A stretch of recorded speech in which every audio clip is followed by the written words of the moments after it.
Hello, this is Dr. Ted D'Amico again, and today we're going to discuss the third fallacy, which is indices are appropriate statistics for developing brand profiles. The third criticism of traditional media and marketing research methods is that target audience are often defined and selected on the basis of indices.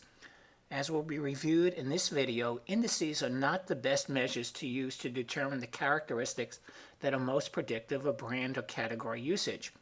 One of the reasons for this is because the maximum index that a segment can obtain is a function of the segment size within the population under investigation.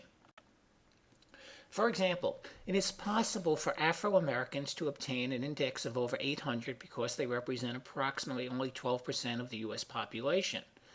In contrast, the maximum index that Caucasians can achieve is 125 because they represent approximately 80% of the U.S. population. Thus, if indices are used to assess the determinants of purchase, the importance of certain demographic and psychographic characteristics will be severely overstated, while others will be severely understated. One of the ways to circumvent the problem associated with indices is to use odds or incidence indices. This is because with incidence indices, the highest index that can be obtained is unlimited for each segment. The elimination of the ceiling effect is accomplished by dividing the incidence of use for segment members by the incidence of use for non-segment members and then multiplying the result by 100. The result of this division is an incidence index that expresses how much more or less likely people within the segment are to use the brand or category relative to people who are not in the segment. For example, if 5% of women read a particular magazine and only 1% of men read this magazine, then the incidence index for men would be 20, and the incidence index for women would be 500, and the overall incidence among the adult population would be 3%, assuming that men and women each represent 50% of the population. Thus, in this example, the corresponding index for men would be 33, as opposed to 20, and the corresponding index for women would be 167 as opposed to 500. A second way to reduce the ceiling effect associated with indices is to use phi coefficients.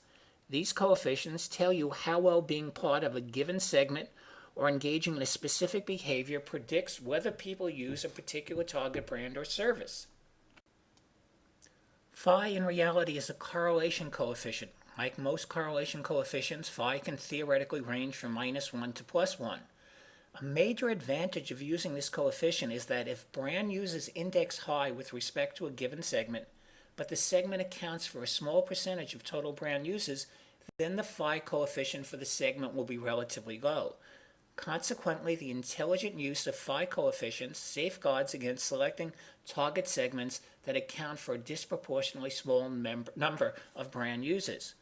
To illustrate the pitfalls in the logic of using indices to define target audiences and to create advertisements designed to appeal to these audiences, the following example entitled Indices, Brain Damage, First Baseman, Skin Cancer, and Sickle Cell Anemia is provided. As part of the creative process, analyses are generally performed to determine the psychological and behavioral profiles of a brand's target audience. One of the major reasons for performing these analyses is to gain a better understanding of current and potential users of the advertised brand. It is hoped that this understanding will result in better advertising because elements and/or situations that are related to by the brand's target audience can be incorporated into the advertising. At first glance, the above approach appears like a reasonable way to help determine the elements and/or situation that would appeal to the target audience. However, closer inspection of this approach suggests otherwise. This is because the method used to paint a psychological and behavioral picture of the target audience should not be based on a measure of propensity, which is an index, but rather on a measure of proportionality, which is composition. To illustrate these points, consider the target audience for a can opener that is specifically designed for left-handers. Obviously, the product's target audience consists of people who are left-handed. But who are these people? What do they do? In order to answer these questions, we scour all available sources and find out that left-handers are considerably more likely to play first base, and they are also somewhat more likely to be brain damaged. Consequently, in order to differentially appeal to our target audience, it is decided that first basemen should be included in all commercials, and preferably they should be brain damaged.